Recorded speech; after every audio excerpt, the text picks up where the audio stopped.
The reflection in the polished steel wasn't his own face.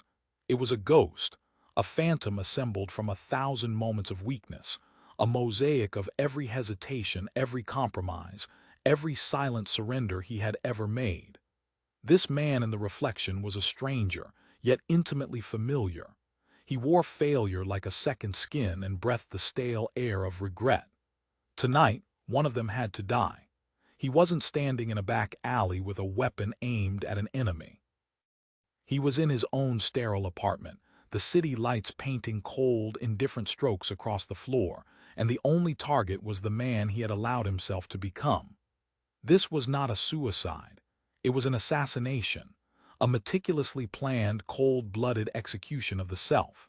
The self that said, "I can't," the self that whispered tomorrow, the self that begged for the comfort of the familiar cage. He had studied his target for years, learned his habits, his fears, his triggers.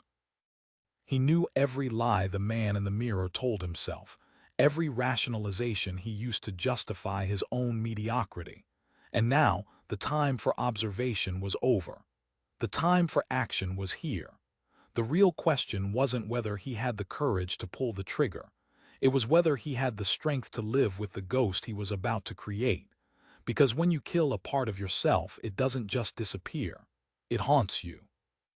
It becomes the silent scream in every victory, the shadow that lengthens in the light of your success. Are you prepared to become a haunted house, a monument to the man you murdered? This is the art of mental assassination. It is not about self-improvement, it is about self-annihilation. It is the deliberate, strategic, and ruthless eradication of the person you have become in order to make room for the person you were always meant to be. This is not a journey of 1,000 steps. It is a fall from a cliff, a voluntary demolition. You will not be gently guided. You will be violently remade. We are told to love ourselves, to accept our flaws. But what if those flaws are not cracks in a beautiful vase? What if they are foundational weaknesses in a prison you built for yourself? What if the most loving thing you can do is to burn that prison to the ground, with the warden, the old you, still inside? The man who stood in that apartment, his name was Elias. But that name, like the face in the reflection, belonged to the target. He had chosen a new name, one he would have to earn, one that would be forged in the fire of this self-inflicted violence. He was about to step into a crucible of his own making, and the world would not recognize the man who walked out. But more importantly, he would not recognize himself. And that was the entire point. Before you can build, you must destroy. Before you can create, you must annihilate. Every great sculptor first sees the masterpiece within the marble and then violently chips away everything that is not the masterpiece. You are both the sculptor and the marble, and the chisel you hold is your will. The process is not pretty. It is a brutal, bloody affair. You will have to look your own weakness in the eye and not flinch. You will have to starve your own demons, not feed them platitudes and empty affirmations. You will have to become a stranger to your own comforts, an enemy to your own excuses. Most people will never attempt this. They will spend their lives polishing the bars of their cages, decorating their cells with trinkets of distraction and fleeting pleasures. They will die as the person they accidentally became, not the person they could have been. But you are not most people. The very fact that you are still listening proves it. There is a part of you that craves the fire, that understands the necessity of the demolition. There is a warrior within you who is tired of living in the shadow of a coward. Elias lowered the ceremonial blade he'd bought not for any practical purpose, but for the symbolism. It was a tanto, a samurai's last resort, a tool for preserving honor through an act of ultimate finality. For him, it represented the clean cut he needed to make. The target, his old self, thrived on ambiguity. He lived in the gray areas, the land of maybe and what if. He was a master of procrastination, a grand architect of elaborate justifications for inaction. His primary weapon was comfort. He wielded it with surgical precision, injecting just enough of it into Elias' veins to keep him docile, to keep him from ever truly fighting for what he wanted. The old Elias was a connoisseur of potential, but a coward in the face of practice.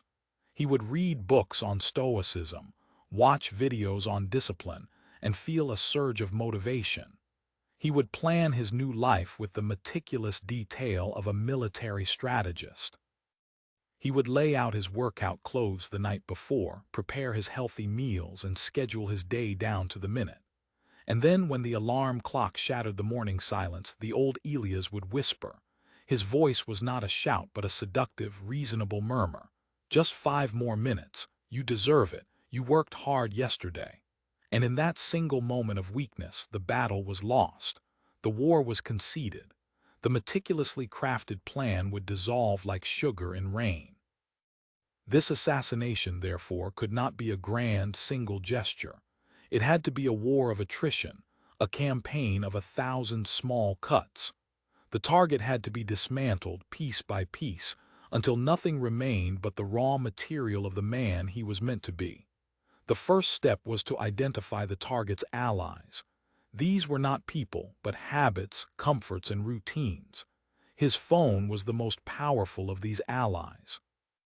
It was a portal to endless distraction, a constant source of dopamine hits that kept his mind occupied and his ambition sedated. It was the digital pacifier for a grown man. The second ally was his diet. The sugary drinks, the processed foods, the late-night indulgences. They were not just bad for his body. They were a form of self-sabotage. They were a declaration that he did not respect himself enough to fuel his body with what it needed to perform at its peak. The third ally was his social circle. Not all of them, but the ones who reveled in mediocrity. The ones who celebrated the end of the week with binge drinking and cynical complaints about the world. They were the anchors that kept him moored in the harbor of the average. The assassination began not with a bang, but with a quiet, deliberate act of treason against his old self. Elias took his smartphone and, without ceremony, factory reset it. He then reinstalled only the essential applications: a calendar, a notepad, a map, a ride-sharing app. No social media, no news feeds, no games. He turned off all notifications except for phone calls from his immediate family. The silence was deafening. In the first few hours, his hand would twitch, reaching for a phantom device. His mind screamed for the familiar hit of a notification, the comforting scroll of an endless feed. This was the first skirmish, the first test of his resolve. The old Elias was screaming in protest, starved of his favorite drug. Elias let him scream.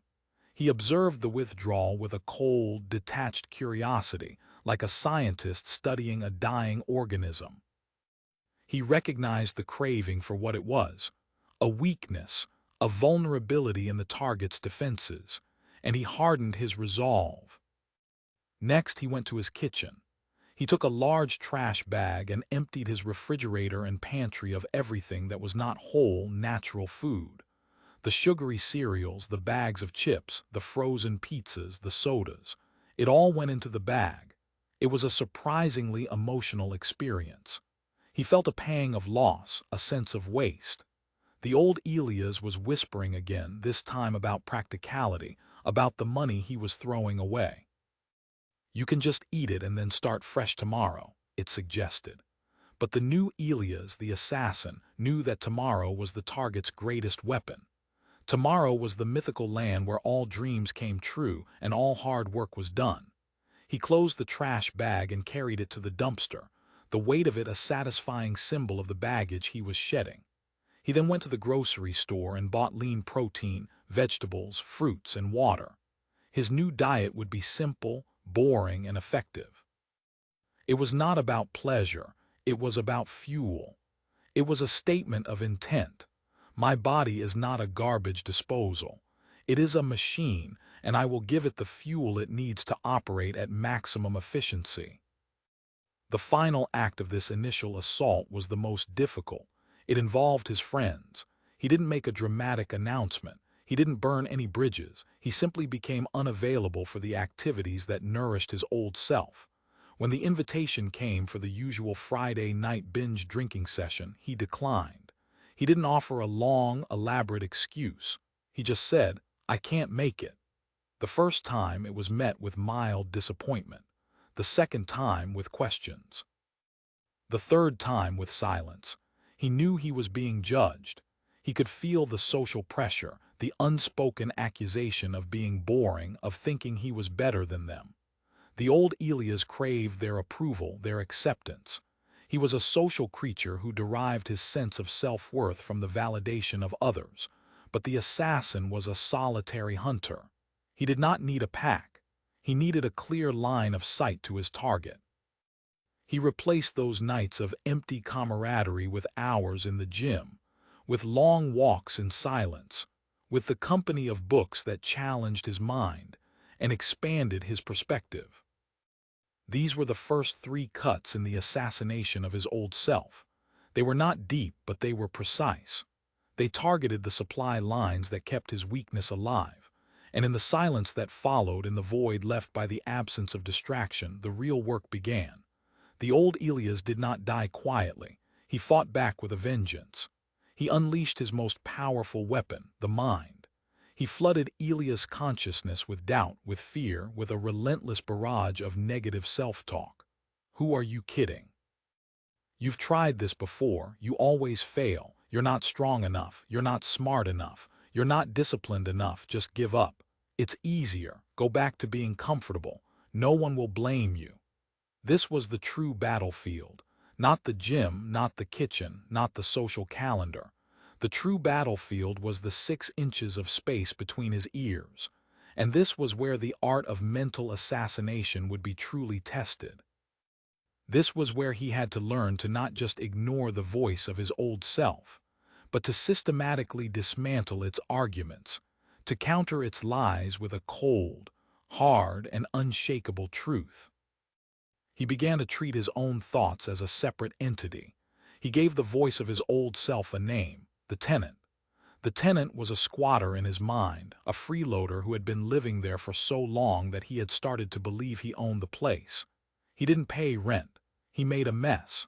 And he was constantly whispering poison into the ear of the landlord. The first step was to recognize the tenant's voice. It was the voice of fear, of doubt, of comfort-seeking. It was the voice that always chose the path of least resistance. It was the voice that rationalized mediocrity. Whenever Elias heard this voice, he would mentally label it. The tenant is speaking. This simple act of recognition created a space between himself and the thought. It allowed him to observe it without being consumed by it. He was no longer the thought. He was the one who was aware of the thought. This was a monumental shift in perspective. It was the difference between being caught in a storm and watching the storm from the safety of a fortified shelter. The next step was to counter the tenant's narrative. The tenant was a master storyteller. He could weave a tale of impending doom and certain failure from the smallest of setbacks. If Elias missed a workout, the tenant wouldn't just say, "You missed a workout." He would say, "See, I told you, you don't have what it takes. You're a failure. You might as well give up now and save yourself the embarrassment." The assassin, the new Elias, had to become a better storyteller. He had to learn to reframe the narrative. When he missed a workout, he would counter the tenant's story with his own. "I missed a workout. That is a data point. It is not a verdict. I will analyze why I missed it, make adjustments to my plan, and I will be back in the gym tomorrow. This is a process, not a performance. One missed rep does not mean the set is over." He learned to speak to himself with the calm, firm authority of a commander, not the whiny, self-pitying voice of a victim. He also had to understand the tenant's motivations. The tenant was not evil. He was just afraid. He was afraid of change, of discomfort, of failure. His primary goal was survival, and he saw any deviation from the familiar path as a threat to that survival. The old Elias had built a comfortable, predictable world, and the tenant was its self-appointed guardian. By understanding this, Elias could approach the tenant not with hatred, but with a kind of detached pity. He was dealing with a frightened animal, not a malevolent demon. This didn't mean he had to listen to the animal. It just meant he didn't have to get emotionally entangled in its fear. He could acknowledge the fear and then proceed anyway. "I understand you're scared," he would say to the tenant. "I understand you want to keep us safe in the familiar comfort of our cage, but we are not staying here anymore. You can either come with me willingly or I will drag you. But either way, we are moving forward." Yes. This internal dialogue became the central practice of his mental assassination. It was a constant, ongoing negotiation, a relentless battle of wills. There were days when the tenant's voice was a deafening roar, when the temptation to surrender was almost overwhelming. There were days when he felt like a fraud, an imposter playing a role he was not qualified for. But he never stopped fighting. He never stopped observing, labeling, and countering the tenant's narrative. He was reprogramming his own mind, one thought at a time. He was rewriting the code of his own consciousness. He was assassinating the old software and installing a new operating system. An operating system built on discipline, on resilience, on an unshakable belief in his own ability to change. He was learning to become the master of his own mind, not its slave. And in doing so, he was slowly, methodically, and ruthlessly killing the man he used to be. The reflection in the polished steel was starting to change. The phantom was fading, and a new man was beginning to emerge from the shadows. A man forged in the quiet, brutal, and relentless war he was waging within himself. The physical realm was the next front in this war. The tenant had allowed Elias' body to become soft, a vessel of comfort rather than a weapon of will. It was a physical manifestation of his mental state, capable but underdeveloped, holding potential but lacking proof. The gym became his forge. It was a place of voluntary hardship, a laboratory where he could test the limits of his resolve. The old Elias had a history with gyms. He would join with a surge of New Year's enthusiasm, go for a few weeks, and then his attendance would dwindle until the monthly membership fee became a recurring monument to his failure. The tenant was an expert at gym-related sabotage. He would whisper about being too tired, about the soreness, about the intimidating presence of people who were stronger and more fit. The assassin approached the gym with a completely different mindset. He was not there to sculpt a perfect physique for external validation. He was there to build a fortress. His goal was not to look good, but to be formidable. He chose a gym that was Spartan, functional, and devoid of the social club atmosphere that catered to the unserious. It smelled of sweat, iron, and chalk. It was a place of work, not a place of leisure. His initial forays were humbling. The weights felt heavier than he remembered. His lungs burned. His muscles screamed in protest. The tenant was in his element here, his voice dripping with condescending pity. "This is pathetic. Look at you. You can barely lift this. Everyone is watching you. Everyone is judging you. You don't belong here." Elias had a strategy for this. He put on his headphones not to blast motivational music but to create a sensory deprivation chamber. He needed to silence the external world so he could focus on the internal one. He chose a simple, proven strength training program. He was not interested in fancy, complex routines. He was interested in brutal, effective simplicity. Squats, deadlifts, bench presses, overhead presses, pull-ups. The foundational movements that build raw, uncompromising strength. He started with an embarrassingly light weight. The tenant mocked him for it. "That's a girl's weight," it sneered. The assassin's response was cold and logical. "This is the starting point. The weight on the bar today is irrelevant. The only thing that matters is that next week it will be heavier, and the week after that heavier still. This is not about ego. This is about process." He became a student of pain. He learned to differentiate between the sharp, stabbing pain of injury and the dull, burning ache of muscular fatigue. He learned to lean into the discomfort, to find a strange sense of peace in the middle of a grueling set. He realized that the moment his mind screamed, "I can't," his body usually had at least 5 more reps left in it. That gap between the perceived limit and the actual limit was where the tenant lived. It was his fortress. Elias made it his mission to systematically demolish that fortress, one rep at a time. He learned that physical strength was not just about muscle fibers and nervous system adaptations. It was a mental skill. It was the ability to stay calm under pressure, to maintain focus when your body is begging you to quit, to be comfortable with being uncomfortable. The gym became a microcosm of his larger struggle. Every workout was a battle against the tenant. Every completed set was a small victory. Every increase in weight was a tangible, undeniable piece of evidence that he was changing, that he was becoming stronger. He started to see his body not as a source of shame, but as an instrument of his will. He was no longer just a mind dragging a reluctant body through life. He was an integrated unit, a mind and body working in concert towards a single purpose. The physical transformation was a side effect, not the primary goal, but it was a powerful one. As his body hardened, so did his mind. As his posture straightened, so did his self-respect. He began to carry himself differently, to occupy space with a quiet confidence that was entirely new to him. People started to treat him differently. They looked him in the eye. They listened when he spoke. He hadn't changed who he was on the inside. Not yet, not completely.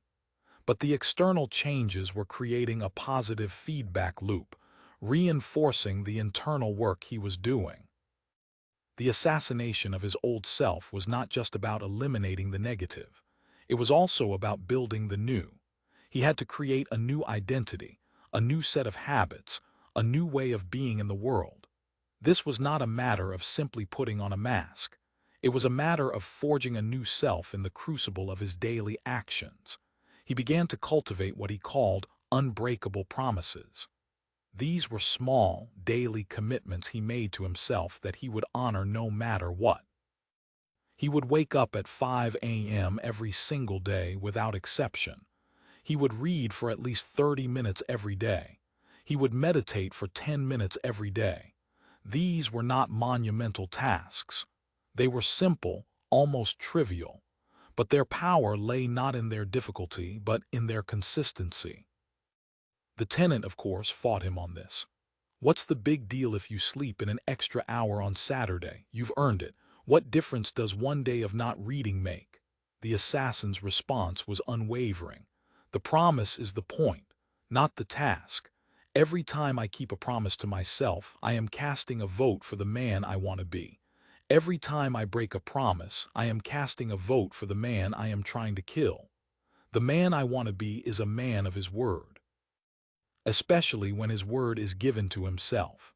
This practice of keeping unbreakable promises had a profound effect on his self-esteem. He was building a track record of reliability with the most important person in his life, himself. He was proving to himself, through his actions, that he was someone who could be counted on. He was building self-trust from the ground up. He also began to actively seek out discomfort. He started taking cold showers every morning. The initial shock was brutal. His body screamed in protest. The tenant went into a full-blown panic. "This is insane.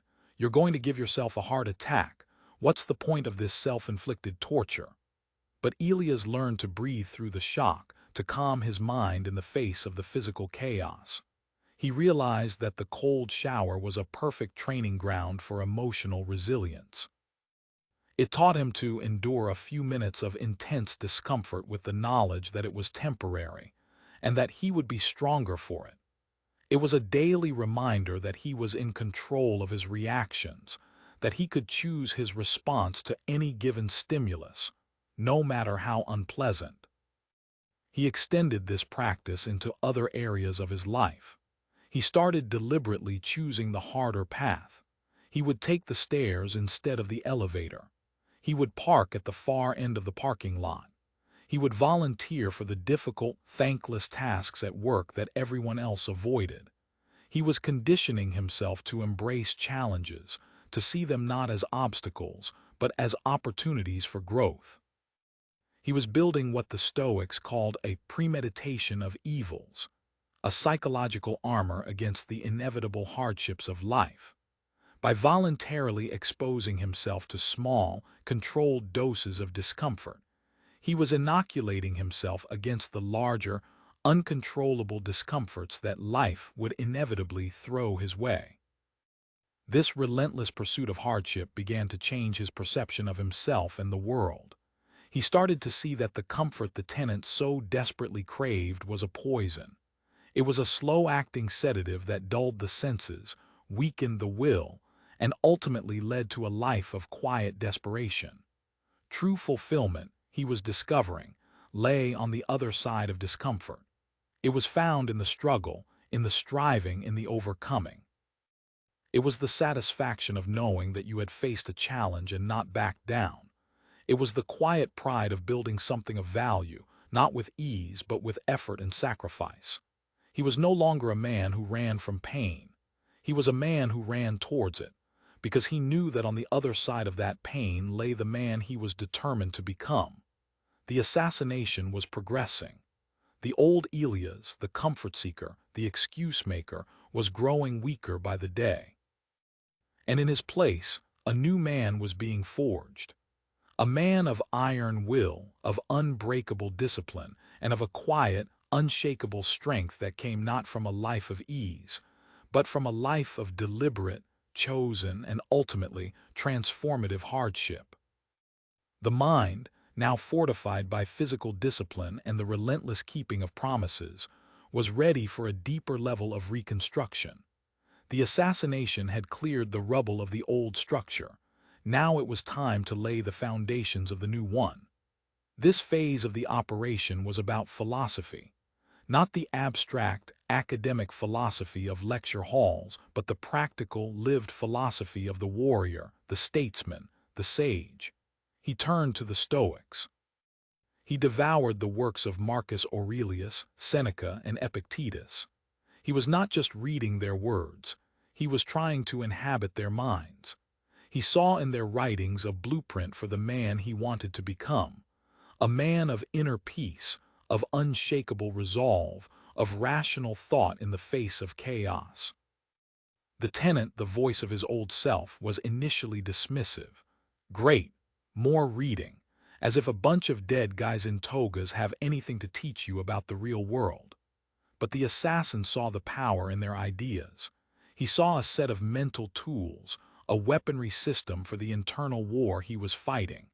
He focused on one of the core tenets of Stoicism, the dichotomy of control, the idea that some things are within our control and some things are not. Our thoughts, our judgments, our actions, these are within our control. Everything else, the weather, the economy, the opinions of others, is not. The old Elias had spent an enormous amount of energy worrying about, complaining about, and trying to manipulate things outside of his control. He was a puppet on the strings of external events. His happiness was contingent on the approval of others, on the success of his projects, on the world conforming to his expectations. The assassin began a ruthless practice of mental triage. For every situation that caused him anxiety or frustration, he would ask himself a simple question: is this within my control? If the answer was no, he would practice a radical form of acceptance. This was not a passive resignation. It was an active, conscious decision to not waste his energy on the unchangeable. He learned to say to himself, "This is outside of my control. I will not allow it to disturb my inner peace." This was incredibly difficult at first. The tenant was a master of what-if scenarios, a virtuoso of anxiety about the future and regret about the past. But with practice, Elias began to feel a profound sense of liberation. He was unhitching his emotional wagon from the unpredictable and often disappointing train of external events. For the things that were within his control, he applied a relentless focus. He poured all of his energy into his own actions, his own thoughts, his own character. He realized that the only true measure of a man was not his wealth, his status, or his accomplishments, but the quality of his choices. Was he acting with courage? with justice, with temperance, with wisdom. These were the only questions that mattered. He started a daily journaling practice, but it was not a diary of his feelings. It was a Stoic's logbook. In the morning, he would write about the challenges he expected to face during the day and how he intended to meet them with virtue. In the evening, he would review his day, not with self-criticism, but with an honest and objective assessment. Where did I fall short of my own standards? Where did I allow the tenant to take control? What can I learn from my mistakes? How can I be better tomorrow? This journal became his training manual, his after-action report in the daily war against his own weakness. He also began to practice the Stoic concept of negative visualization. This was not pessimism. It was a form of mental inoculation. He would spend a few minutes each morning contemplating the potential loss of the things he valued most: his health, his job, his loved ones. The tenant recoiled from this practice. Why would you think about such terrible things? You're just inviting bad luck. But the assassin understood the wisdom behind it. By mentally preparing for the worst, he was doing two things. First, he was cultivating a deep sense of gratitude for what he had in the present moment. It is easy to take for granted the things that are always there. It is only when we contemplate their absence that we truly appreciate their value. Second, he was building a psychological resilience against the inevitable blows of fate. By rehearsing loss in his mind, he was reducing the shock and devastation he would feel if that loss ever became a reality. He was training himself to face adversity with a calm and rational mind, not with the panic and despair of someone who has never considered the possibility of misfortune. This Stoic framework became the operating system for his new self. It gave him a sense of purpose that transcended the fleeting pleasures and pains of daily life. He was no longer just a man trying to get through the day. He was a warrior in the arena of his own life, striving to live with virtue, to be a good man, regardless of the external circumstances. This did not mean he became emotionless. He still felt fear, anger, and sadness, but he was no longer controlled by these emotions. He learned to see them as passing clouds in the sky of his consciousness. He could acknowledge them, observe them, and then choose how to act in spite of them. He was developing an inner citadel, a fortress of the mind that could not be breached by the chaos of the external world. The tenant's voice was still there, but it was growing fainter. It was being drowned out by the calm, rational, and powerful voice of the philosopher king he was striving to become. The assassination was entering its final, most profound stage. He was not just killing the man he used to be. He was giving birth to a man he had never even dreamed he could be. The final battlefield was the world of other people. The old Elias had a deeply ingrained need for approval. He was a chameleon, changing his colors to blend in with whatever social environment he found himself in. He would laugh at jokes he didn't find funny, agree with opinions he didn't share, and suppress his own desires to accommodate the desires of others. The tenant had convinced him that this was the path to being liked, to being accepted. But the assassin saw it for what it was, a form of self-betrayal. Every time he acted in a way that was inconsistent with his own values in order to please someone else, he was committing a small act of suicide. He was killing a piece of his authentic self. The new Elias, armed with his Stoic principles and the confidence forged in the gym and in the keeping of his promises, began a radical experiment in authenticity. He started to speak his mind, not with aggression or arrogance, but with a calm and quiet honesty. He learned to say no without feeling the need to provide a long and elaborate justification. He learned to express his opinions, even when they were unpopular. He learned to be comfortable with the silence that sometimes followed a moment of genuine self-expression. This was terrifying at first. The tenant was screaming in his ear, predicting social ostracism and a life of lonely isolation. They're going to hate you. They're going to think you're a jerk. You're going to end up with no friends. And to some extent, the tenant was right. Some people did react negatively. The friends who were used to the compliant, agreeable old Elias were put off by this new, more assertive version. They saw his newfound discipline as a judgment on their own lack of it. They saw his honesty as an attack. He lost some friends, but he realized that he had not lost friends. He had lost cellmates. They were the people who had been content to sit with him in the prison of mediocrity, and they were uncomfortable with the fact that he was trying to break out. The friendships that survived and the new ones he began to form were different. They were based on mutual respect, not on a shared love of distraction and complaint. He began to attract people who were also on a path of growth, people who were challenged and inspired by his journey, not threatened by it. He learned to distinguish between being liked and being respected. The old Elias had chased the fleeting and unreliable validation of being liked. The new Elias sought the solid and enduring foundation of being respected. He realized that respect was not something you could demand. It was something you earned through your actions, through your character, through your unwavering commitment to your own values. He found that by being more himself, he was actually more attractive to the right kind of people. The people who were meant to be in his life were drawn to his authenticity, to the quiet strength that radiated from him. The people who were not meant to be in his life were repelled by it, and he came to see this as a good thing. It was a natural filtering process. He was curating his social environment, creating a tribe of allies who would support his growth, not sabotage it. This newfound social courage had a profound impact on all areas of his life.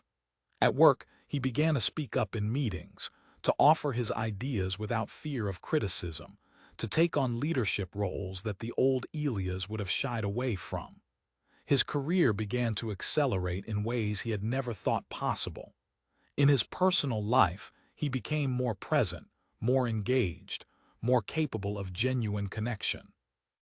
He was no longer hiding behind a mask, so he was able to form deeper, more meaningful relationships. He was still a work in progress. He still had moments of doubt. The tenant still whispered in his ear from time to time. But the difference was that he no longer believed the tenant. He no longer saw the tenant's voice as the truth. He saw it as a ghost, a faint echo of the man he had assassinated.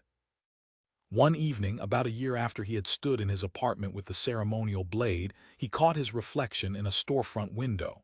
He stopped and stared. He didn't recognize the man looking back at him. The man in the reflection was leaner, stronger. His eyes were clear and direct. His posture was upright, confident. There was a stillness about him, a sense of quiet power, but it was more than the physical changes. There was a different energy, a different spirit. The phantom was gone. The ghost of the man he used to be had been exorcised. In his place stood a man who was the architect of his own soul, the master of his own fate, the king of his own mind. He had done it. He had committed the perfect crime. He had killed the person he used to be, and he had gotten away with it. And in the silence where the tenant's voice used to be, there was a new voice, a quiet, powerful whisper. And it said, "This is just the beginning." He had not reached a destination. He had simply learned how to walk the path of the mental assassin, the path of the man who is willing to destroy himself in order to become himself, the path that is open to anyone who has the courage to pick up the blade and make the first cut. Are you ready to pick up yours? The journey does not end with a single act of violence. The assassination is not a moment but a lifestyle. You have killed the old you, but now you must build the new you and guard that new creation with a relentless vigilance. The ghost of the man you were will always be there, waiting for a moment of weakness, a crack in your resolve to reassert its control. Your old habits, your old comforts, your old ways of thinking, they are not dead. They are in exile, and they are always plotting their return. Therefore, you must become the eternal guardian of your own mind. You must be the sentinel at the gates of your own consciousness, ruthlessly scrutinizing every thought, every impulse, every emotion that seeks entry. You must ask of every thought, does this serve the man I am building or the man I have killed? This is the ongoing work of self-mastery. It is the daily practice of choosing the harder right over the easier wrong. It is the conscious decision to live by a code, a set of principles that you have chosen for yourself, not a set of expectations imposed upon you by the world. Your code is your constitution, the supreme law of your inner kingdom. It must be written in stone, not in sand. It must be consulted daily, and it must be obeyed without question.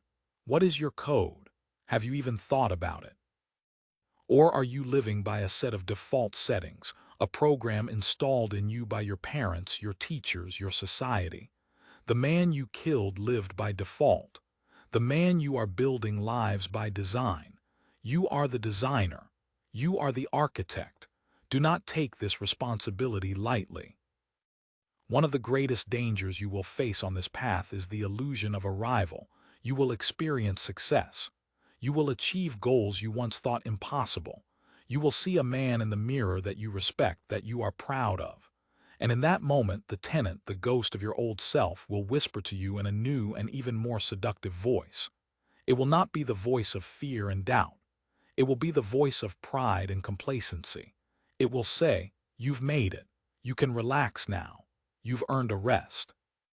You can afford to let your guard down, to indulge a little." This is the most dangerous lie of all, because the moment you believe you have arrived is the moment you begin your decline. The moment you get comfortable is the moment the man you killed begins his resurrection. There is no finish line. There is no final victory. There is only the process. There is only the daily struggle. You must fall in love with the struggle. You must find joy in the discipline. You must see the beauty in the relentless, unending process of self-creation. You are a sculptor and your life is your masterpiece. But a masterpiece is never finished. It is always a work in progress. There is always a finer detail to be carved, a rough edge to be smoothed, a deeper truth to be revealed. Do not fear this endlessness. Embrace it. It is the source of your power. It is the guarantee of your continued growth.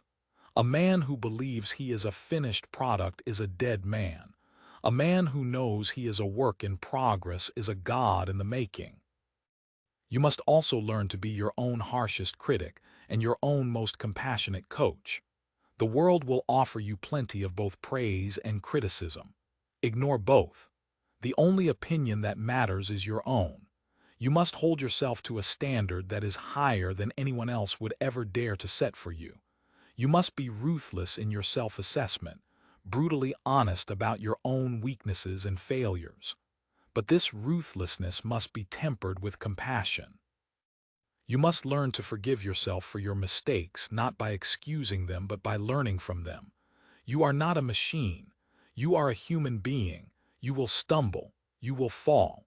The question is not whether you will fall, but whether you will get back up. The man you killed stayed down.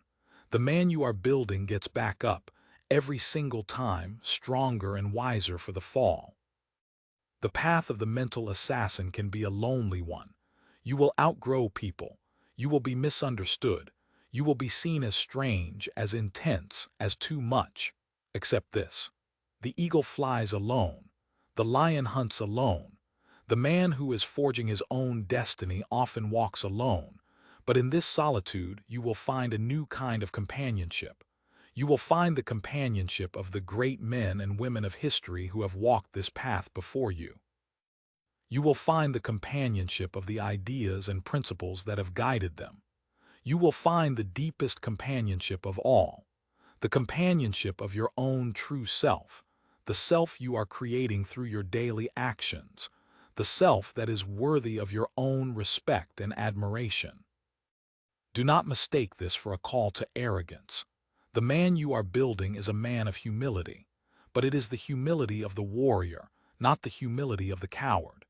It is the humility that comes from knowing that there is always more to learn, always a higher level to strive for.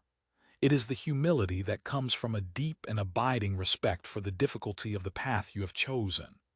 The man you killed was arrogant in his ignorance, proud of his own mediocrity. The man you are building is humble in his strength, aware of the vastness of his own potential and the unending work required to realize it. So what is the next step? The next step is the same as the first step. It is the step you're taking right now in this present moment. It is the choice you are making with your next thought, with your next action. Will you choose the path of comfort, of distraction, of the old self? Or will you choose the path of discipline, of growth, of the man you are becoming? The war is not won in a single, glorious battle. It is won in 1,000 small, seemingly insignificant choices made every single day. It is won in the choice to get out of bed when the alarm goes off. It is won in the choice to go to the gym when you are feeling tired. It is won in the choice to speak the truth when a lie would be easier. It is won in the choice to control your temper when you are provoked. It is won in the choice to be a little bit better today than you were yesterday. This is the art of mental assassination. It is the most important art you will ever learn. It is the art of killing the person you have become so that you can give birth to the person you were always meant to be. It is a brutal, relentless, and beautiful process. And it is your birthright. The blade is in your hand. The target is in the mirror. What are you waiting for? The world doesn't need another copy. It needs the original you, the one you've kept hidden, the one you've been afraid to unleash. The time for hiding is over. The time for assassination has begun. Join us on this path. Subscribe to this channel, not for our sake but for yours, to remind yourself every single day that the war is not over, that the work is never done, and that the man in the mirror is not your friend. He is your target, and you will not rest until he is dead.